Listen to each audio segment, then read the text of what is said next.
Giving a brief about Rohan. Rohan is been around Amazon in the last 4 years. Earlier than that, he was in Bank of America. Uh, Before moving to US, he was in India working with Cognizant. Let's get going.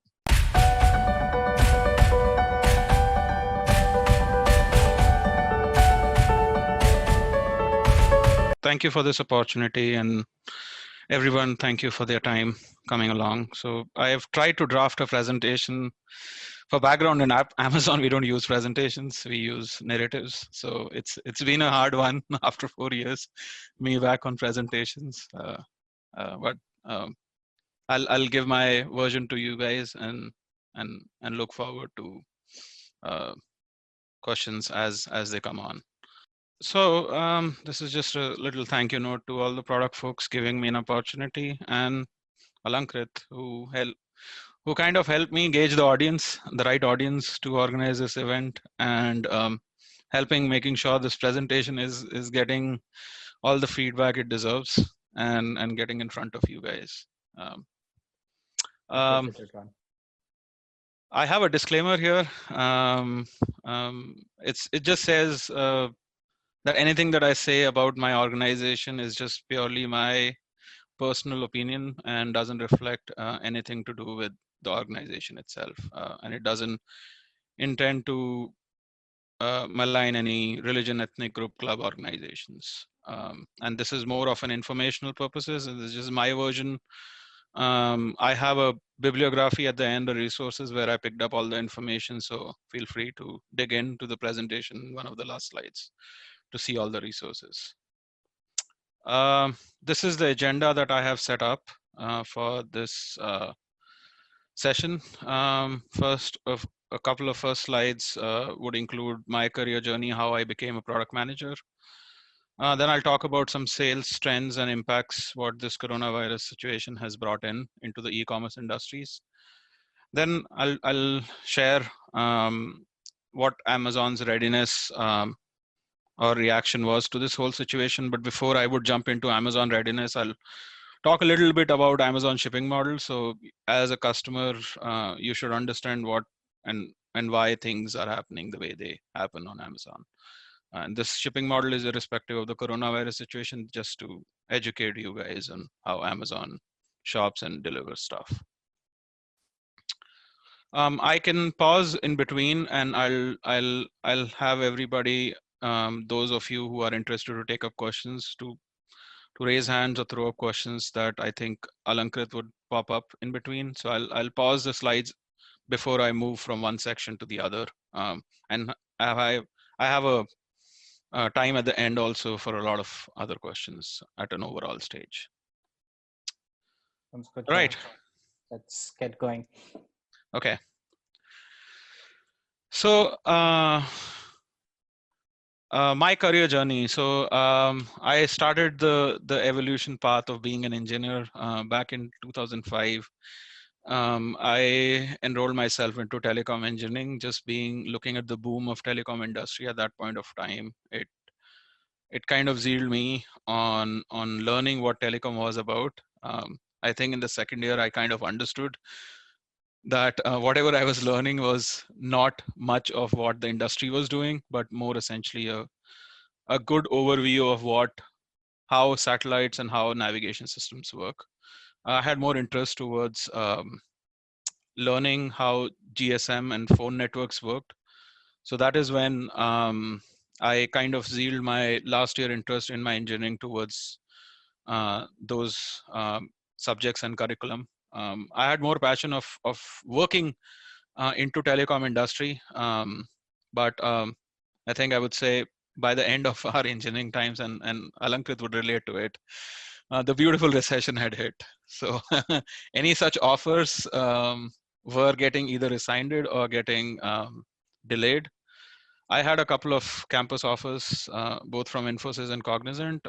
Both were delayed by a few months. I ended up joining Infosys. I stayed there for a few months during the training. Eventually, Cognizant offer came alive. They gave a rolling out date, and then I stuck on to Cognizant. The good part of me moving into Cognizant was the fact that it was giving me a telecom opportunity to work into the telecom space. So I was able to connect back to what my interest levels were. I worked on a client called Huawei, wherein I was trying to develop calls that users like you and me work.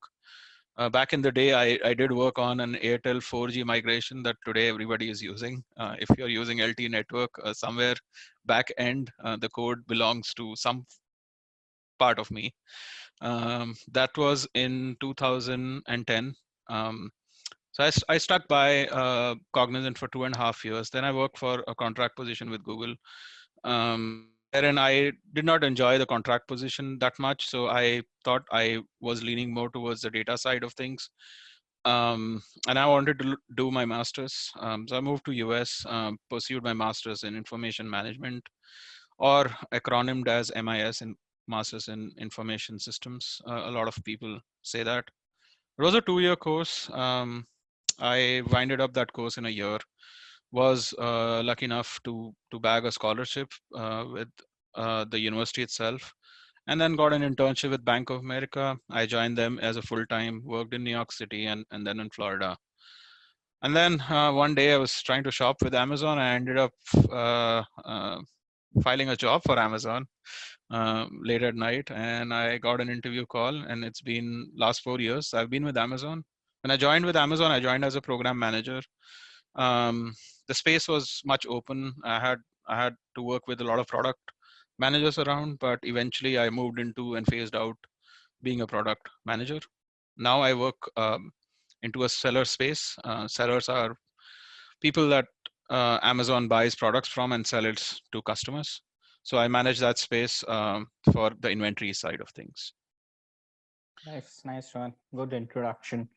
That's an amazing journey. And yep, I don't see any questions up here. I think let's get to the main part of it. Okay. All right. So I would talk about some sales trends and the impact. The topics that I'll try to cover during this section are general views, some interesting data points that the industry as an e-commerce has observed, the impact on sales growth so far, how different has it been. We'll talk about the shopper behavior and some of the delivery and supply chain concerns here. Feel free to pause me anywhere you have a question to pop up or anything of that sort. Sure. All right. So talking about just the general view of how and what to expect, I think everybody has a unique way of looking at what the situation is. Some look at it at a very positive front, and some look at it on a negative front, just being on what position they are in the industry or how circumstances have impacted them. I try to look at it on a very positive front as dealing with the last recession. I see it brought a lot of opportunities as a whole, and overall increased awareness for me. I think what the current situation to me looks like is a lot of evolution around healthcare is focused. I haven't worked primarily on a healthcare division, but I know a lot of folks like yourself would have worked into the healthcare domain. I think a lot of stress would be paid on that domain. That's something I look at in my future to work into. In fact, just being at Amazon, I know even Amazon is into healthcare now. So with the current situation, how as a company it is dealing and how overall industry is going to move, I think that would be a positive out front. Of course, there are negatives, like there's a lot of economic stress that is going on. There's a lot of tension between a lot of nationalities that is going because of the way situation is. That being aside, I'll try to share as the next slide goes. I'll try to share what interesting things I found out um, from what the current situation is. These are all the numbers that you see on the slide are more essentially at a quarter level. So every number reflects more or less until March 31st, 2020. And this is more of surveys done by Forbes or CNN that I picked up all these numbers from. These doesn't reflect anything to do with Amazon. Um, um, what we have noticed is that the e-commerce volume has increased by about 50%, and this has kind of led to the new factor in um, categories. A lot of categories were driven by this increase just because of lawmakers making reasonable uh, divisions that what is allowed and what is not allowed to be shipped. A lot of countries have put in a lot of guardrails around what could be shipped. I believe India had put a lot of bracket around essentials. Um, so the point two that I'm trying to cover here doesn't necessarily talk about the situation in India, but more essentially talks at a global level. Um, some countries did not have this lawmaker driven categories. So a lot of trends that I was able to see was a lot of folks that were ordering stuff were ordering things like fitness equipment. There were housewares that were being ordered. There were a lot of toys and hobby products. A lot of people trying to pick up back their stuff. And because a lot of people have gone work from home, in this situation, a lot of office supplies like monitors and electronics were being ordered. And these account for about 40% of what the consumer spending has been. These do not account anything that I'm trying to talk about, groceries or any essentials like masks. Um, there have been apps and services like Instacart, which is more essentially, I don't know if that's something that's there in India, but it's more essentially somebody represents you and goes and shops on behalf of you in a store of your choice, and you make up an order. These apps have seen a lot of surge in just the downloads itself. And then Walmart as an app has also seen this. Payment services have gone up a huge spike. People that were not very much tech savvy have also moved into digital payments. I think in India, Google Pay and Paytm has drastically. I could not find those numbers, but they have reflected a lot of volume that they are generating at this avid time. In Italy, essentially, because the situation had initially impacted the country a lot, they were able to put out these numbers that they saw an 81% in e-commerce transactions. Um, Ad revenue, and I can talk here a little bit more about this. And I don't know if most of you would have followed the news. Google has got a lot of um volumes in terms of the growth because their ad industry has seen a larger impact, and so has Facebook. I think there was a larger announcement of Google pausing their HQ2 expand, like the the the later part of fiscal year expansion. Essentially, a lot of positions were on hold. I had a few colleagues whom I talked to, and they referenced that most of teams have stopped hiring, at least in Google, and that all came because of the ad revenue that generates. Um, in fact, because of all this surge, a lot of companies depend on the cloud, and because of their utilization the way it was, Netflix, which is a large customer of AWS, YouTube and Facebook have reduced streaming quality in Europe just to ensure that there is not enough congestion going on in the current situation. And this particular streaming quality reduction has only impacted in Europe. It hasn't gone into North America or Asia Pacific as far as the reports have come in. Um, Some interesting numbers, Rohan. So some questions out there, right? okay. There's a lot of payments. So if Amazon Pay is one of the other payment methods, which in the Indian ecosystem it is quite picking up. So is Amazon working something on that? And how in these COVID situations, you have been hearing, right? Because of these payments, there are lots of transactions which get failed. People try to steal money. So how you see that in this situation, how is that being handled? People are not spammed with, or they are not stolen of their money. Okay. To talk about that's a very very brilliant question. Overall, I think fraud mechanisms have gone up. Surprisingly, even I have had situations being an Amazon employee where I was trying to do a transaction late at an odd timing, and the cards have failed. So I think banks itself have put that measure in where they are monitoring transactions, and any kind of unusual spikes are being alerted as.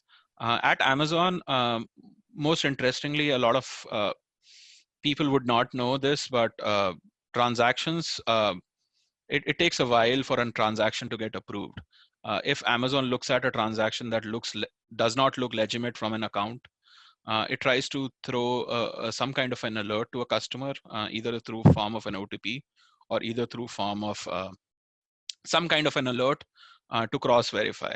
In fact, I've seen working and being a customer at Amazon, if you try to order something unusual, you might end up getting a call from the customer care department to confirm that purchase. So I think the same has been as an industry standard, not just this, but eventually this situation has caused an influx of shopping alerts. So I think the way things are being dealt, it's more of machine learning and not a lot of human behavior that is looking at these algorithms. And as and when these things have alerted, at least at Amazon, I've seen some kind of a human intervention to deal an exclusion. Nice. And just putting on, so again, we have seen there's a lot of surge in Netflix and YouTube and Facebook, as you told, right? Video streaming and all. What about Amazon Prime? That is also one thing. Like we have seen in India, lots of movies are being released on Prime. What as Prime, even in the US and other countries, how they're dealing with that? Because there's an opportunity, to have more registrations. People, could could watch the online streaming, all that stuff. Do you think that's also one of the strategy Amazon will do? So certainly there has been a content driven strategy for most players in the market. Talking about the number of registrations, or talking about active users on Amazon, that's a data Amazon doesn't try to give out. And you would notice in even quarterly earnings, or even any kind of public announcements, Amazon doesn't try to declare that data out. But certainly, given there's a large volume of users that have moved into streaming services, there has been a lot of pickup on such things. In fact, you'll be surprised, a lot of streaming services, including Amazon, have started rolling out subscriptions as free trials for more than the period that was initially being offered before the situation. So example, if Prime Music was free for 30 days, now I see a banner like Prime Music free for 90 days. So it's trying to roll out and give out these streaming services for a longer time to try to a customer, than having and trying to make the most money out of that situation. Because I think we all agree to the fact that this situation is not relaxing anytime soon. It will take a while for businesses to resume normal. So I think most of people, the way their entertainment is dedicated right now, is purely screen based, or technology based. So I think overall Amazon has been picking up in the space, and in fact I've seen a lot of titles getting released lately, and those are mostly driven, I think, just because of the way the production companies are looking at what the user base is expecting right now. Nice. So we have a question. So someone has asked, did the COVID situation affect the supply side for Amazon? I know Amazon has its own logistics system in the US. Overall, any trends on that side? I can't talk about the trends from a supply chain. What I can do talk about is the fact that a lot of inventory that Amazon procures is dependent on sellers' supply chain. So the inventory that flows into Amazon warehouse necessarily has a bottleneck because of how the supply chain of its sellers have been triggered, and not just uh, have those sellers been impacted, but the logistically a lot of airline industries have impacted. So if freight is not moving, there have been legitimate impacts. I've seen things getting delayed by over a month just because there are inventory shortages or inventory not reaching Amazon warehouse. I'll talk a little bit more about how the Amazon model works for you to kind of understand how how Amazon has been trying to tackle this situation in the later on slides. Yep. Sure, let's go ahead. Okay.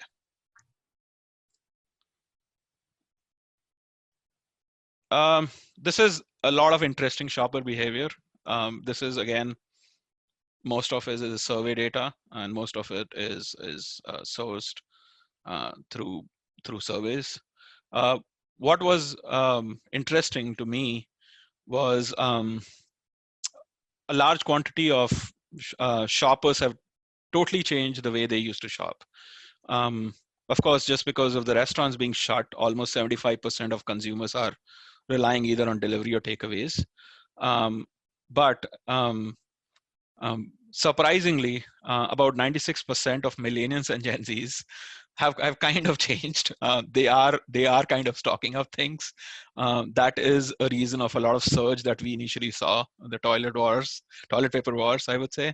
Uh, most of them, I would say, were driven by all age groups, but there was a large section of millennials or Gen Zs putting their best step ahead. Um, there have been an increasing trend on how online video content has been changing. YouTube, which itself was a bigger platform, did see a rise, and so did another brand called TikTok, which is coming up. I think more essentially these days have been picked up. About 58% of Gen Z audiences have been using these platforms uh, over the last quarter. There have been change in men and women's behavior. It shows that women are more likely concerned about the effects, and about 40% of men agree that the news um, is impacting them on their purchases. More men are buying additional groceries, and even in avoiding in-store environment, which was not something that was there before. More men are actually shopping online compared to women. This was not the trend prior to the situation. Um, Netflix, Disney Plus, and Spotify have seen a lot of rise in their subscriptions. Um, about 43% of folks have considered to buy subscriptions, and this is more essentially driven by Gen Zs and millennials. Previously, I think there were a lot of less people on streaming platforms, but I think with the way people are losing on content on one platform, people are moving from one platform to another. So this might not reflect um, the concurrent data, but it is kind of reflecting an overall trend what the industry has seen. Okay. Okay, moving on to the next one. Um, Talking about delivery and supply chain concerns. We all know, people belonging to a supply chain background, that any problems arising in this whole chain, it takes time to resolve. Like, it's not as simple as it sounds to be. um, and eventually, like, most of the things are trying to move into digital right now. So the transformation that companies or organizations were making before this whole situation had arisen around COVID, were these technology transformations ready for this volume? Uh, that is something we have seen uh, outside of the big players. Or not a lot of companies or organizations were kind of ready for this spike. Um, Initial disruptions actually had hit China and then Italy.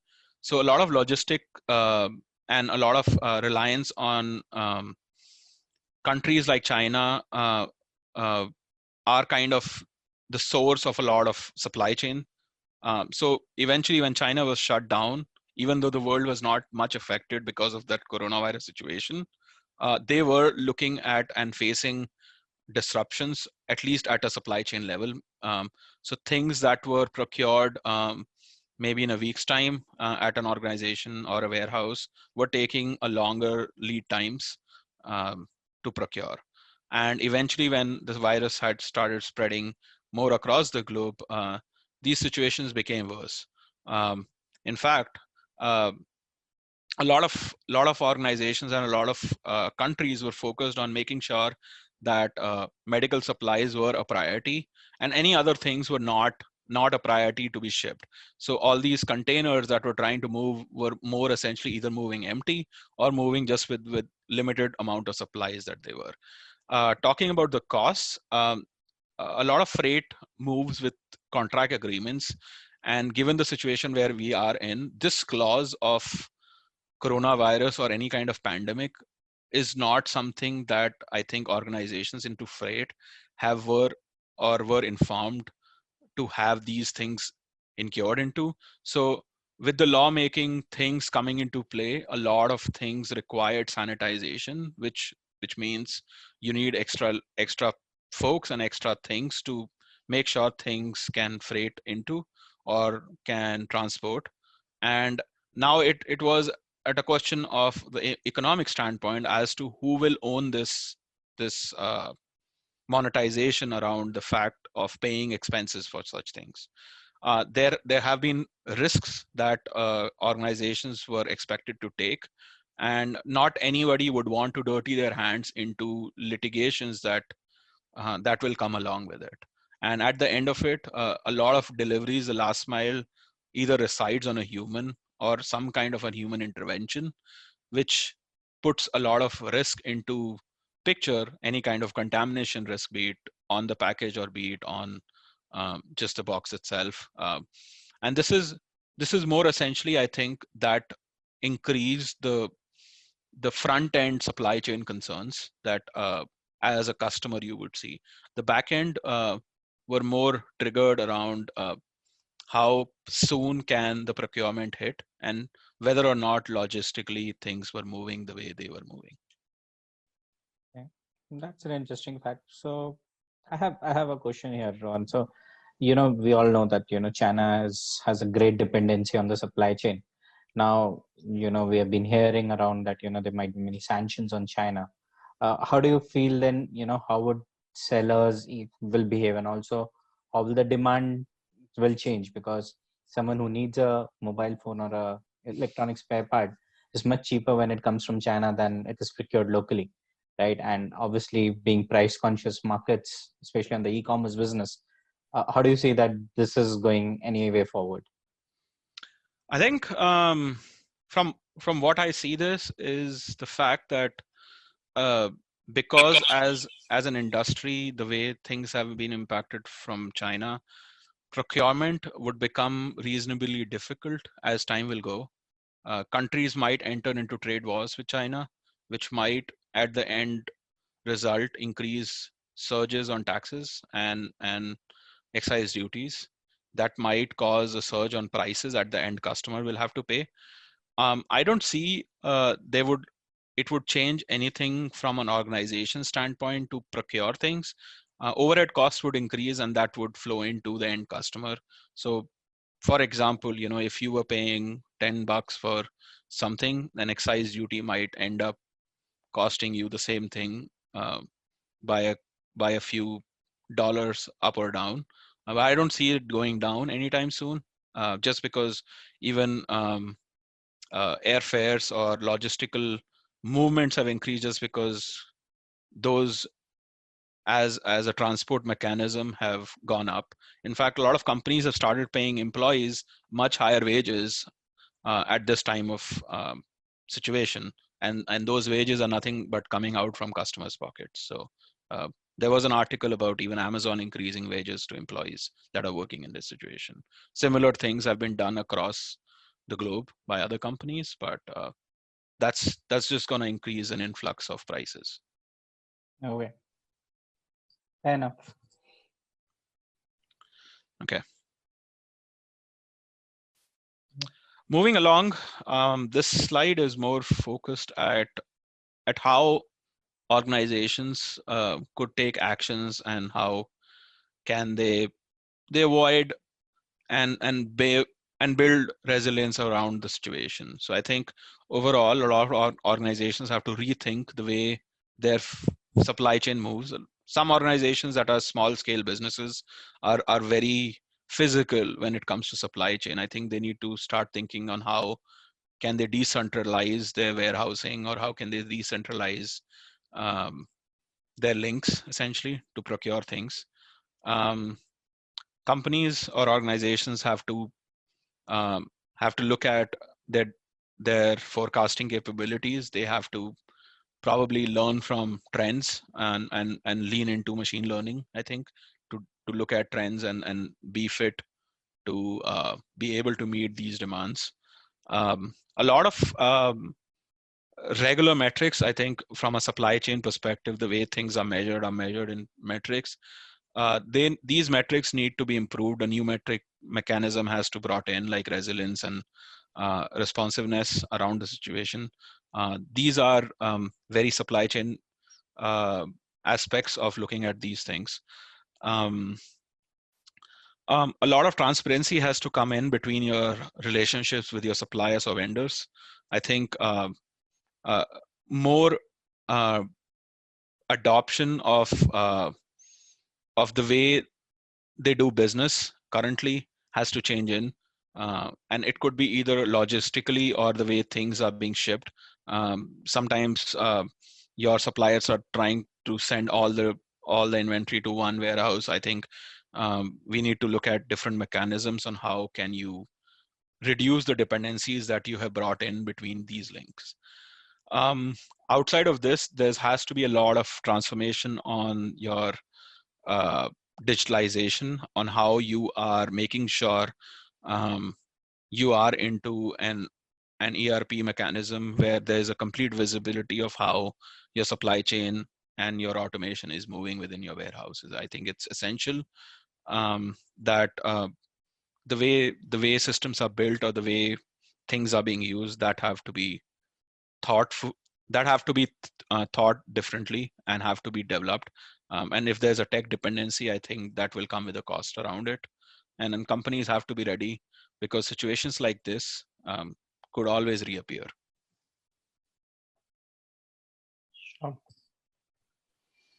Cool. That's something. Yes, we will be looking forward, and I think this is just not. It's like an ecosystem is an e-commerce across the world. This would change. Obviously, dependencies. With other countries, with all those sanctions, and as you told, the logistics cost, delivery cost increasing. I think local procurement would be the way out in the future. Yeah. That's gonna be there. Okay. Sure. Thanks. So I'm going to stop, and if there are questions, feel free to pick it up before I move into the next section for Amazon readiness. I think people will keep pinging their question as they go. Let's move Okay. forward. I don't have anything right now in the chat. Okay.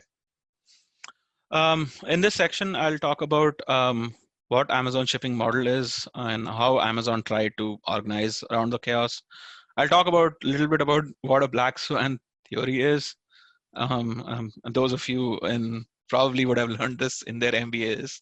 If not MBAs, a lot of book readers would have come across this theory into the way they work. And then I'll open the forum for questions after this. Sure.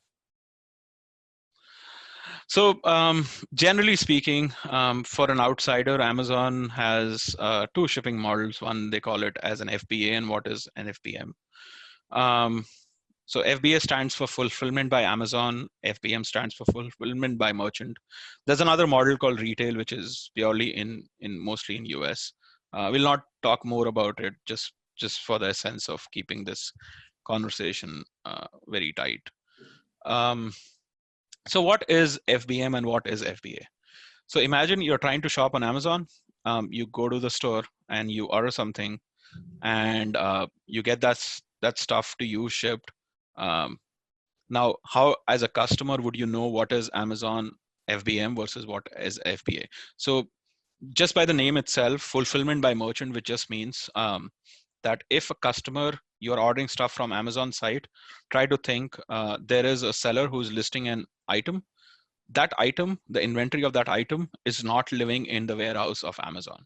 So that merchant is actually shipping you the stuff directly from his warehouse and just using Amazon as a platform to sell that product. Amazon makes a cut from this purchase, but does not own anything with what it comes as Prime or anything that comes as delivery promise in terms of time or in terms of um, anything to do with the experience that Amazon brings in.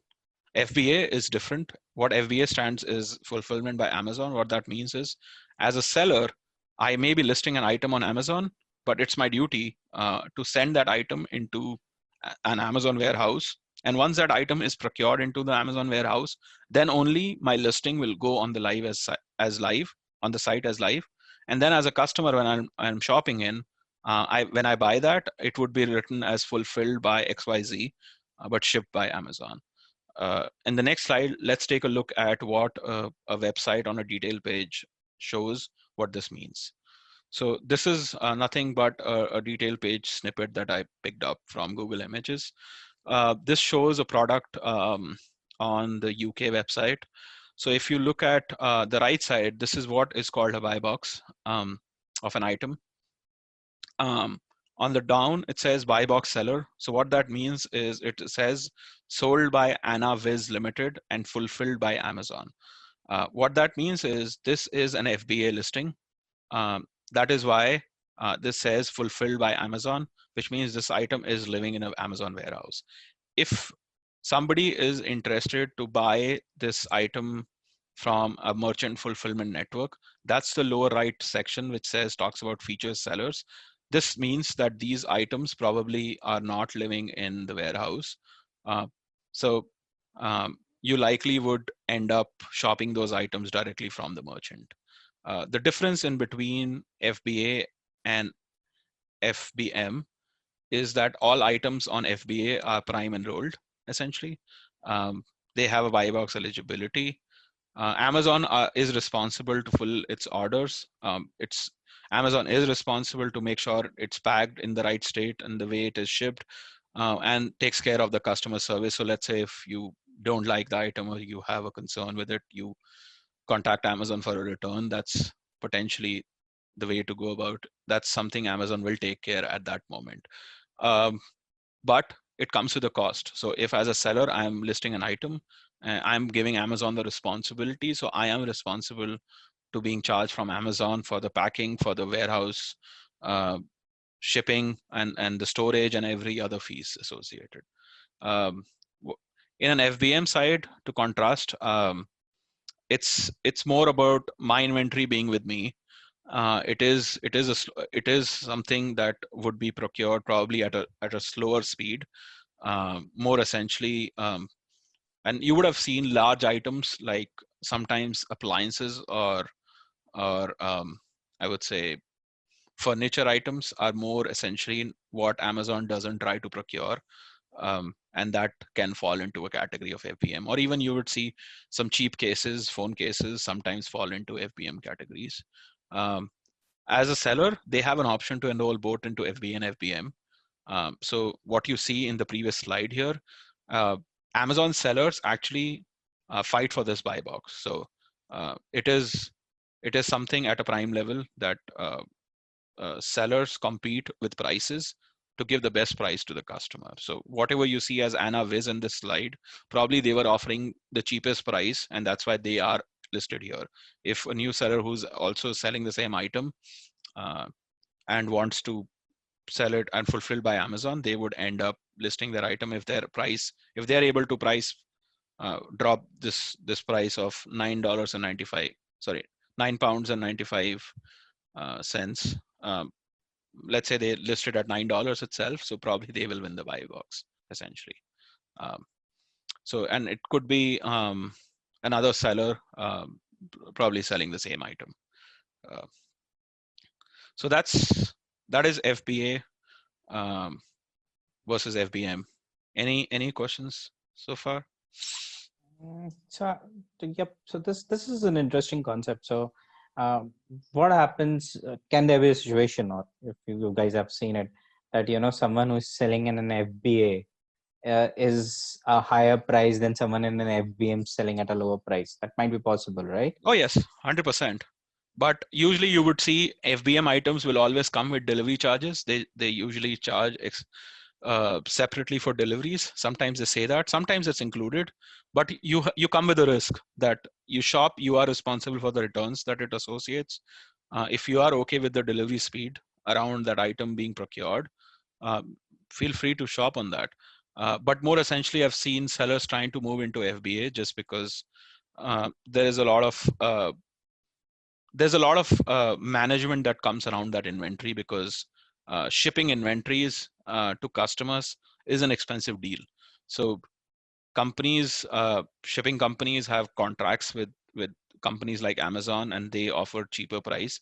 That's why sellers try to enroll into FBA programs to take advantage of those shipping prices. Um, That's okay. And what happens, if the inventory is piling on? So, for example, as a seller, enroll into an FBA and Mhm. nobody's buying my products, so probably there's a limited bit of it. Does Amazon have a program which helps, the seller, that how he can sell more, or something that to guide that, you have to reduce the pricing or Yes. something of that sort? So these kind of alerts go in and out to sellers at a very automated fashion. You can read more about these things on just on seller.amazon.com if you sign up as a seller. There's a lot of education element that comes with your item. So if your item is not selling a lot, Amazon will try to give you hints in forms of alerts of what may change. I've seen sellers that sometimes sellers even encourage themselves to spending on ads on Amazon. So Amazon itself as a platform show featured products, which are nothing but products that are on page one of what the search term could be. Sometimes Amazon looks at the way user behavior has been, and at the end of the day, a product is listed on Amazon based on what catalog elements or attributes make that product page. So sometimes it is a lack of the knowledge on the seller front, that they don't know how to list their products properly, and that is the reason a lot of small scale companies sit around Amazon. When I say sit around Amazon, meaning they have a dependency on Amazon to make money, is they are trying to help sellers to sell more. So sometimes sellers are not directly interacting with Amazon, but they are actually interacting with these companies, and they are basically helping set up these pages for these sellers. So as a seller, I may be $1 million seller in terms of inventory, but I may not have the best um, strength in terms of people that want to list products on the website. So there are companies who help and support these sellers. But coming to a small scale seller, yes, there are alerts and things that Amazon send in forms of notifications, or what you could do as a seller to improve your listing experience and probably bring a boost on scale on sales. Okay. And uh, even your seller program, how is the COVID situation gonna change guidelines here? Again, because it becomes more stringent. For example, someone, if you take an example, was procuring toilet papers, if someone was selling through an FBA, now with this COVID situation, that things would change. How do you handle that? We have seen malpractices of people increasing the price to double just to earn extra cost. So how does Amazon take care of that?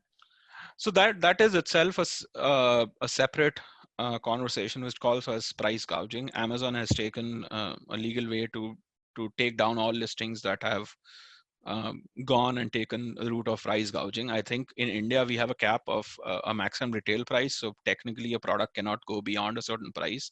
But that's not the case with most other markets around the world.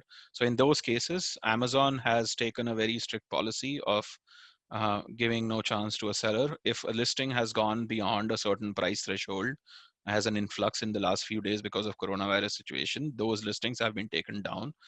In fact, a lot of seller accounts have been suspended. So any kind of payments that were trying to go out from a seller side have gone out. And this is more very confidential and discreet topic that I think a lot of media stories have covered what kind of things have Amazon taken in this route. And in fact, this has been one of the bigger things, I think, in the last 90 days that our team and myself are trying to deal with this whole situation about how price gouging has to be looked at, because there are dirty players in the market that were trying to make the best of the situation. And these players were like probably 1,000 inventory counts being sold in a month. Suddenly you see a spike of about uh, 20,000 inventory counts going in a day. And these were things necessarily not very usual, but these were things just because uh, they were interesting user behaviors that they were trying to shop, and they saw no competition and they raised prices. But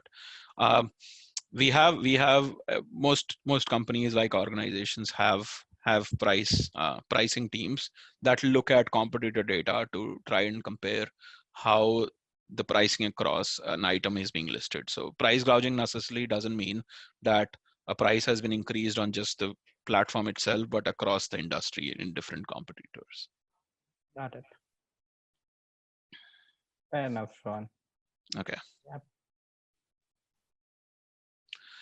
So moving along, I'll talk a little bit about how Amazon tried to organize the chaos. We say this term a lot at our work. So as we all know, Amazon is very well equipped of taking a lot of packages, about in millions per day. But I think these events usually happen like a few times in a year, sometimes at Prime Day, sometimes at I think the Great Indian Sale or something around that, or even I think when it comes down to Black Friday events. Um, as a company, Amazon was prepared to handle this kind of a traffic, but I think as a company, it was not prepared from a warehouse worker or a delivery driver aspect, because when Prime Day or Black Friday events happen, the hiring for workers or delivery drivers happen way ahead of time in months. Uh, Now this was something as a situation when it had hit. I think in a very short span of time, Amazon ended up hiring a large workforce of workers and delivery drivers to meet this demand. In fact, not even that aspect into picture, but at warehouses, I think there were a lot of social distancing rules that were put into place, which kind of slowed down the average speed with which a package goes out the Amazon warehouse door. So these practices were taken into account, and I think there's a lot of lean that goes into picture to come up and how things were moving. Uh, not even just on the fulfillment side, but even there was a lot of influx on the seller subscriptions or seller being enrolling on the platform. A lot of brick and mortar stores that were selling stuff, and they were not seeing folks coming in to shop. So if, for example, I have a boutique and probably I have a set number of customers coming in because of this lockdown situation. Now I'm not seeing that business flowing into me. Now, how do I sell and how do I make money? So as a boutique owner, I might go on Amazon and list myself as a seller and start selling. So there there was a lot of sellers that started popping up on the platform and started listing products. So we saw a huge amount of detail pages of products being rolled out. And in fact, what you say is non-essential, there was a lot of terminology that has come up because of people trying to pick up interests and things and hobbies. So a lot of products that were necessarily very short on supply or even listed on Amazon were not necessarily being sold. Now that caused an influx of things. Um, Third-party merchants increased on the platform, and sellers started selling more. Um, Talking more from a demand and supply level, there were a lot of that what we observed was there were a lot of logical bottlenecks that were being looked at from a warehouse front, because um, uh, from what we say as a shipment notice that we get from a seller, we are expecting certain items to come into the warehouse by a certain date, which means it has to be moved from one warehouse to another warehouse to be available on the site for a customer to purchase. Because of these bottlenecks, we ended up at Amazon. We ended up freezing a lot of FBA shipments for non-essential items, just because we were not able to meet the procurement timelines around those things. And given that there was a lot of back and forth between Amazon as sellers and uh, there is an existing logical challenge that remains for sellers, and that's something as time goes by that will improve.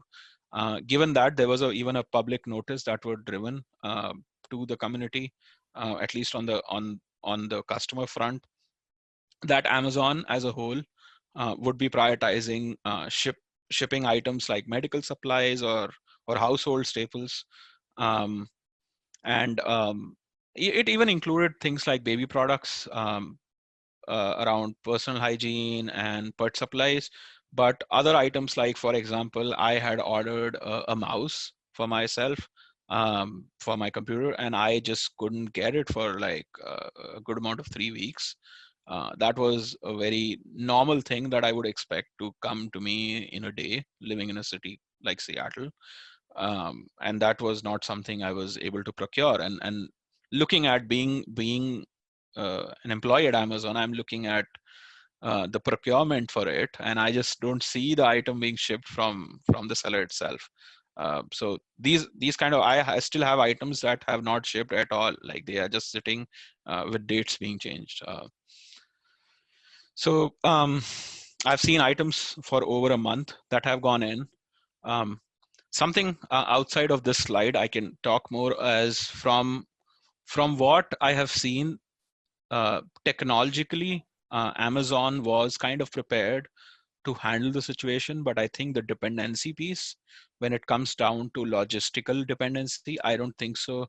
Any company or anybody would have been prepared for that, because that's a dependency outside of Amazon. Doesn't make things like everything, it has channels that it has dependency on, and if those channels are impacted or logistically they are impacted, things will take time to procure. I think in fact in India, there were a lot of larger sections of demographics that were not even allowing shipments to come in. So I think for over 2 to 3 weeks there were not even any kind of deliveries. Even essentials were being not being procured just because of the government mandate. I think this stopped in France as well. So some countries had relaxed rules for things to ship out, for for things that were there in inventory, but I think rules have started relaxing as we are seeing the time is going by. Yeah, fair enough. Okay.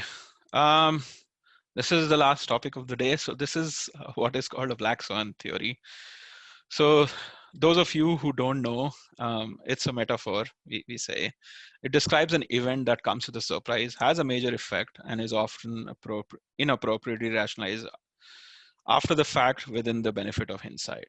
So I think overall, if you look at the situation that is there, um, it has definitely caused a lot of hardship from an economic standpoint that nobody could have imagined or could have thought about. Policymakers, which are lawmakers, are basically using the data right now and probably would plan for a better future if any kind of crisis would occur, be it a pandemic or any other crisis. Um, Many companies that are seeing this thing or handling this kind of traffic or probably have not been prepared for to handle this situation would likely uh, what have done their best in the situation, but would learn from what they could have done much better. And I'm assuming there would be a lot of visions that will change. There will be a lot of leadership activities that will happen after this situation gets better, and I think all of that holds a better future for us. So that ends the session I was trying to give in. This is a resources slide. um, like always, stay safe. I know we are living in a time that nobody has seen. It's a time that I don't think so would come anytime like this, and it's a great story that it'll make for us. um, I open the room for questions. So nice. Thanks. Um, Thanks, Rohan. Thanks for the session. We'll wait a minute or so for people to type in questions in case they have. Um, Okay. right. Amit has asked, can we get the resources, the slides, please? Amit, if you go just scroll up, Rohan has already shared the link and we'll also share it with you again. Don't worry about that. Cool, Rohan. So informative sessions, yeah, we I have seen, I agree that, it's a difficult situation, and really e-commerce has been helping, even in India. At least Amazon is trying to procure the essentials, as you told, the government mandate is there. Also, it's happy to hear, at least they're providing jobs in the situations, um, and helping even sellers and buyers to connect, which is good, all avoiding all the malpractices too. So that's appreciated out here. Yeah. um so I am still waiting for the questions. Yep, there's something from Shruti. If you follow Indian market of e-commerce, Zomato just laid off a lot of people, considering that they're a booming grocery delivery section. Is that normal? I think some industries have been impacted. So I was reading this whole thing. Airbnb itself also laid off a lot of people. I think there have been specific industries that were impacted the most. I did read news about Zomato. I think a lot of their platform has a revenue coming on from deliveries, online deliveries as food. I think as Zomato was also in news for one of the coronavirus driver delivering some food element. I think it was a pizza delivery or something of that sort. So I Yes, think yes. I think any negative news does bring in effects of people changing their behavior towards how they are shopping or trending uh, um, their stuff. And I think given the situation what we are, I every company tries to use sanitization methods, but if there's an industry, if there's a consumer trend that is coming along, companies end up paying the price. So when I was reading about Airbnb as a company, I think the final words from the CEO were very, very. He was very emotional in those words, the way he had written those emails. Necessarily, I don't think so. The company wanted to have that layoff happen, but eventually they were out of resources, and I think this could hit the same way in Zomato too. It's more essentially company is dependent on consumers. At the end of the day, it's a consumer based model, the way Zomato works, and I think restaurant as it falls into a travel side of things, it's largely impacted. I don't see. I would not be surprised if in future. I think there are more delivery companies like Uber. Uber also laid off employees, but I think I would not be surprised if I see Indian players like Swiggy also laying off of folks if that news comes along. Okay. So, yep. Even I know that even Zomato has been, even the Zomato CEO was also emotional when laying off, and it's just quite expected, right? Because they've even cut down salaries by 50% for the leadership, and that's expected because, as you told, right, it's a consumer model. If they're not making any revenues, it's hard to survive. Even at this time, even investors are not going to invest any money because future bets is quite difficult in that space, as I you mean, I know. think overall, a lot of money that is living in stocks is kind of gone down. Like a lot of stocks are not doing well. So a lot of investor money that is sitting even to get invested is not realistically a lot of liquidated. A bet, like I would say that is not good enough for them to sell their investment at this point of time, given the situation we are in. So even if the investor wants to help somebody and wants to pick up a company, probably his portfolio is in all in reds. He doesn't have a lot of money sitting at cash to kind of help in. Sure. So then one more. Yeah, now they are flooding with questions. Right. So think unorganized sector, small-time retailers who depend on daily sales will move towards organized e-com way of selling. Think of a trader on a commercial street in Bangalore only sells for the volume of footfall in the market.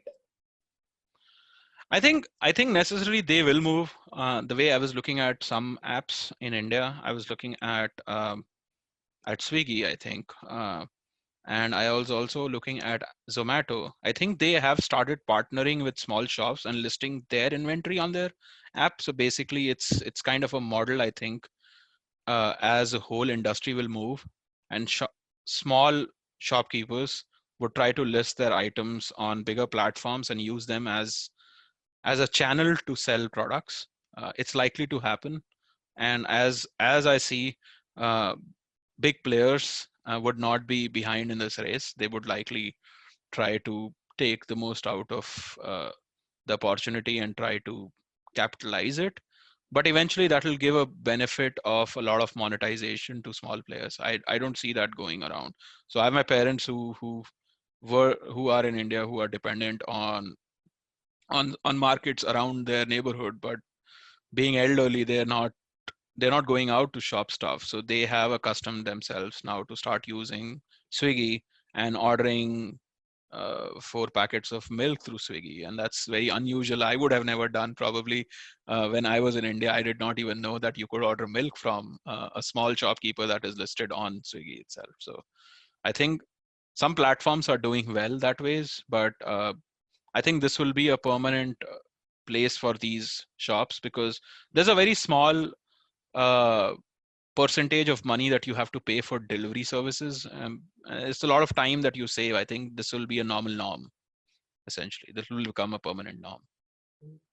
There's a quick question about, how about companies like Amazon. I'm sorry, could you repeat? So someone is asking about how was the talent search or hiring patterns changing at Amazon?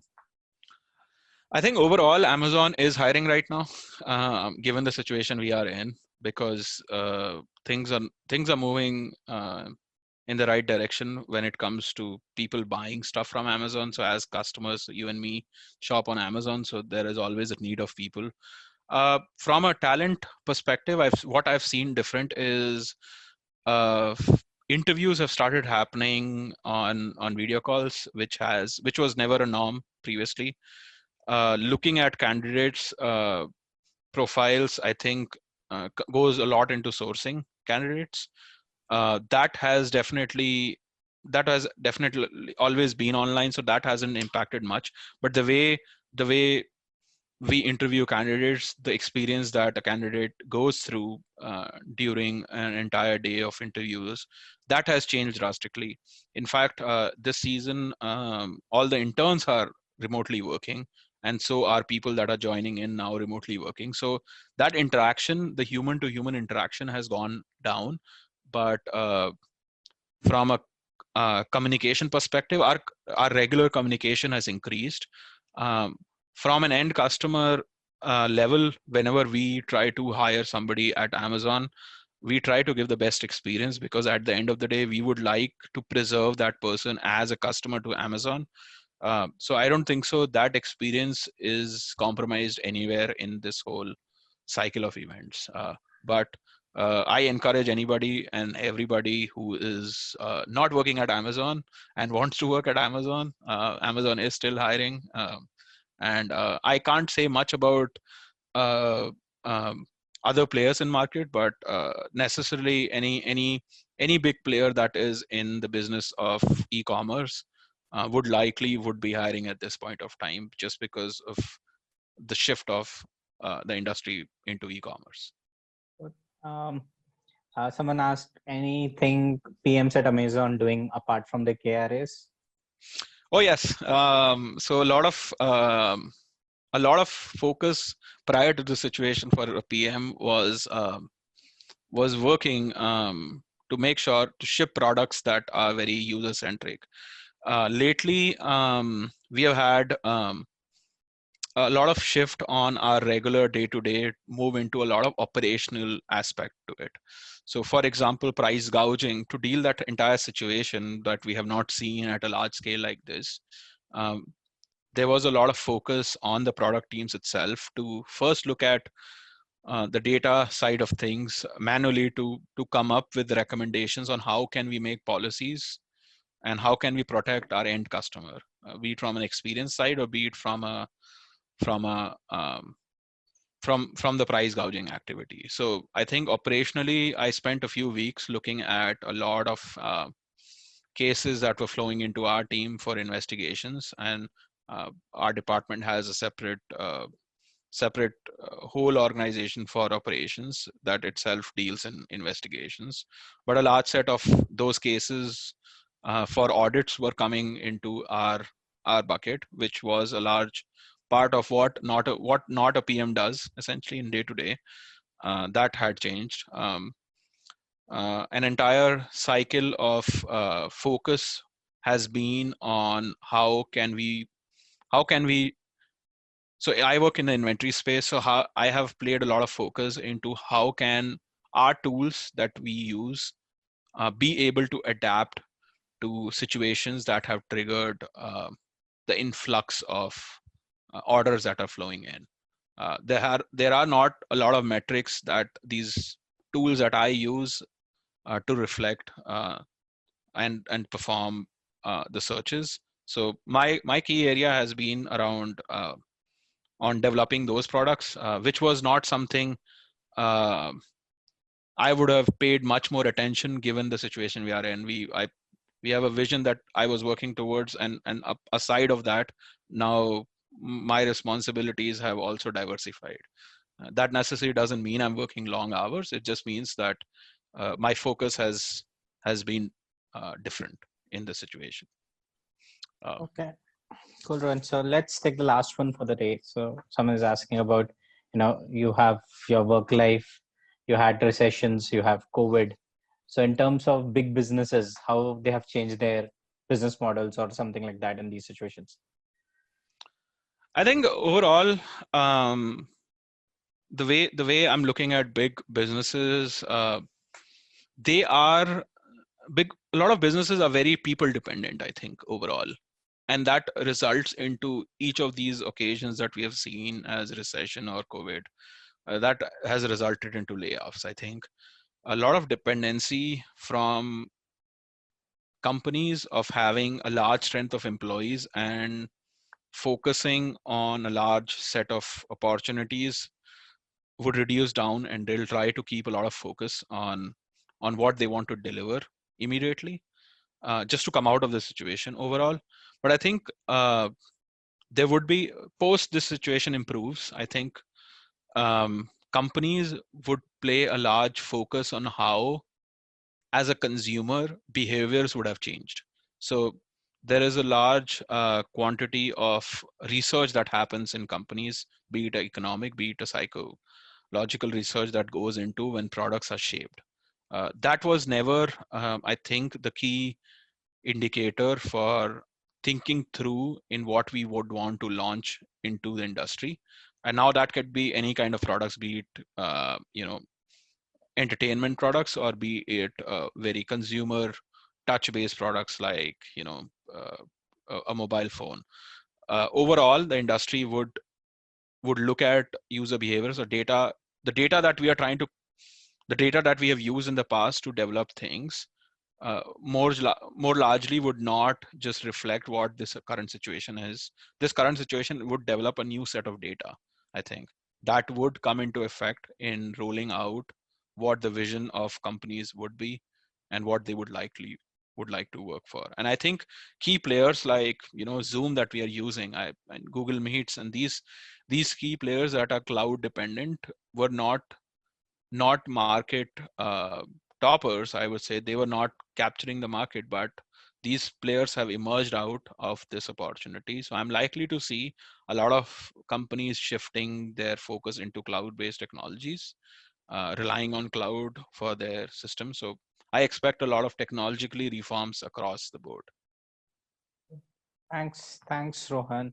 I think in the interest of time, let's stop here. Thanks a lot for your time. Thanks for You're taking welcome. all the questions. Uh, Appreciate your time here. Also, your slides, some content was really appreciated. The data points